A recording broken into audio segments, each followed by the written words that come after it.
Krisis moneter 1997 yang sering disebut sebagai krisis finansial Asia adalah salah satu peristiwa ekonomi paling dahsyat yang melanda Asia, khususnya Asia Tenggara.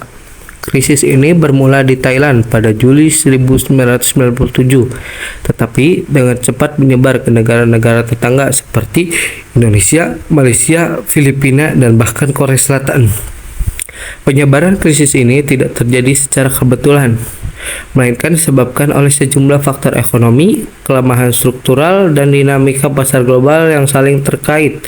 Krisis ini dimulai di Thailand, yang pada saat itu mengalami defisit neraca berjalan yang besar dan ketergantungan tinggi pada arus modal asing, terutama pinjaman jangka pendek.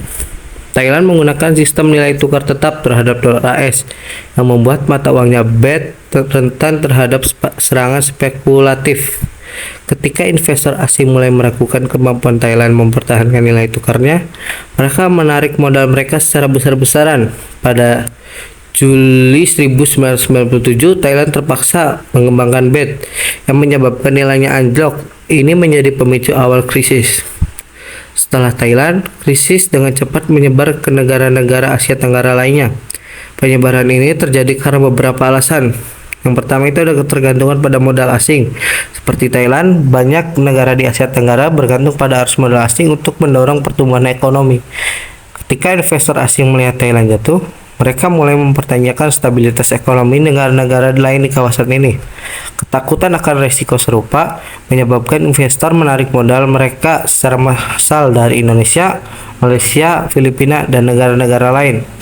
Penarikan modal ini menyebabkan tekanan besar pada nilai tukar dan cadangan devisa. Yang kedua, ada sistem nilai tukar tetap yang rapuh. Sebagian besar negara Asia Tenggara menggunakan sistem nilai tukar tetap atau semi tetap terhadap dolar AS. Sistem ini membuat mata uang mereka rentan ketika nilai tukar tidak lagi mencerminkan kondisi ekonomi real. Ketika tekanan spekulatif meningkat, negara-negara ini terpaksa mengembangkan mata uang mereka, menyebabkan devaluasi besar-besaran. Misalnya, rupiah Indonesia jatuh hingga 80% terhadap dolar AS pada puncak krisis. Yang terakhir ada kerentanan sektor perbankan. Sektor perbankan di banyak negara Asia Tenggara memiliki masalah struktural seperti tingginya pinjaman bermasalah, non-performing loans. Apakah krisis moneter menjadi pemicu reformasi politik di kawasan Asia Tenggara? Tentu saja menjadi pemicu karena dua hipotesis yang saling bertentangan telah diajukan mengenai hubungan antara pertumbuhan ekonomi dan kebebasan politik. Sebagian besar studi empiris menunjukkan ketidakstabilan politik sebagai hambatan penting bagi pertumbuhan ekonomi karena ketidakstabilan politik mengurangi pasokan modal dan tenaga kerja.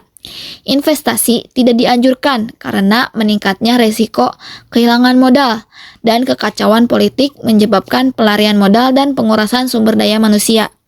Kerusuhan politik juga menghambat pembentukan hak milik yang diperlukan untuk mewujudkan keuntungan produktivitas yang terkait dengan pertukaran impersonal.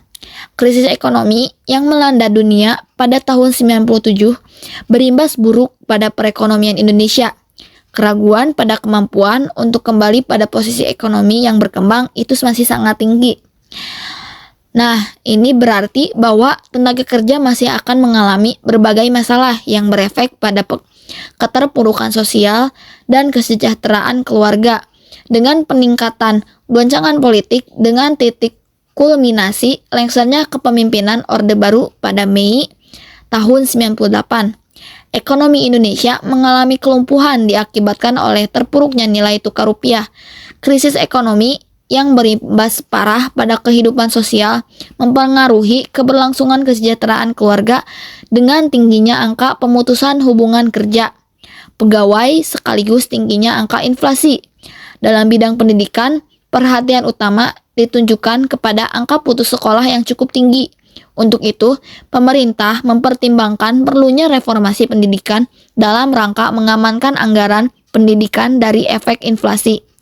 Prioritas utama reformasi pendidikan yang telah ditetapkan pemerintah untuk memperbaiki dan meningkatkan pendidikan di Indonesia adalah dengan meningkatkan kesetaraan dan perluasan akses pendidikan, serta penguatan manajemen dan akuntabilitas pendidikan setelah krisis ekonomi dan politik yang melanda.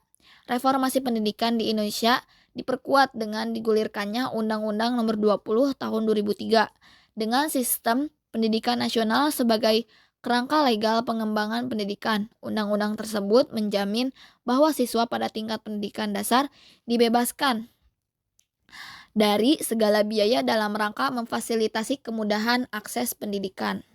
Sebelum terjadinya krisis ekonomi, kawasan Asia Tenggara mengalami perkembangan yang positif dalam sektor ekonomi. Bahkan, beberapa negara di kawasan ini ada yang digadang-gadang menjadi macannya Asia. Hal ini disebabkan pada sekitar tahun 1970 dan 1995, PDB atau pertumbuhan domestik bruto di ASEAN terus tumbuh tiap tahunnya sebesar 6,6% dan berlanjut hingga mencapai puncaknya pada tahun 1994 hingga 1995. Selama periode itu pula, negara-negara ASEAN melakukan berbagai perubahan yang berkaitan dengan struktur produksi yang tadinya mengandalkan pertanian menjadi industri. Dominasi struktur produksi menjadi industri terbukti melalui adanya peningkatan dari sektor industri sebagai sektor penyumbang PDB pada tahun 1993.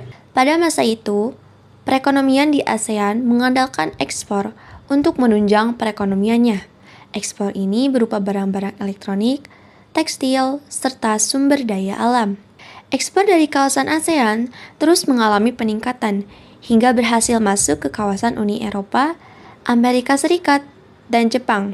Sementara itu, pertumbuhan ekonomi di Indonesia mengalami penurunan sebab adanya utang luar negeri yang banyak sehingga menyebabkan kondisi ketidakstabilan dalam sektor ekonomi. Di sisi lain, melemahnya sistem perbankan di Indonesia dan modal bank yang kurang mencukupi sehingga menyebabkan terjadinya krisis moneter. Pasca krisis moneter, Indonesia berhasil bangkit dengan melaksanakan sejumlah reformasi struktural termasuk perbaikan dalam kebijakan moneter, fiskal, dan juga perbankan. Sedangkan dalam segi politik, negara di kawasan ASEAN pada saat itu didominasi oleh rezim otoriter yang membatasi kebebasan politik dan hak asasi manusia. Sebagai contoh, bisa dilihat dari masa kepemimpinan rezim Soeharto di Indonesia yang telah berkuasa selama 32 tahun lamanya.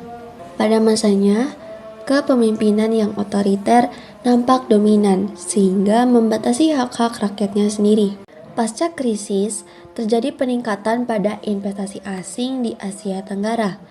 Bahkan, 4 negara di Asia Tenggara, yaitu Vietnam, Indonesia, Thailand, dan Malaysia menjadi 4 negara penerima investasi asing terbesar selama tahun 2010 hingga tahun 2012. ASEAN telah membuat upaya untuk mereformasi manajemen tata kelola lembaga regional yang mengenalkan konsep good governance. Konsep good governance inilah yang diyakini oleh sebagian besar aktor global sebagai norma yang ideal dalam praktik tata kelola global, terutama dalam kaitannya dengan pembangunan. Hal inilah yang menjadi indikator dalam menilai kinerja tata kelola negara atau organisasi regional di kawasan ASEAN. Bagaimana krisis moneter menjadi pemicu reformasi politik di kawasan Asia Tenggara?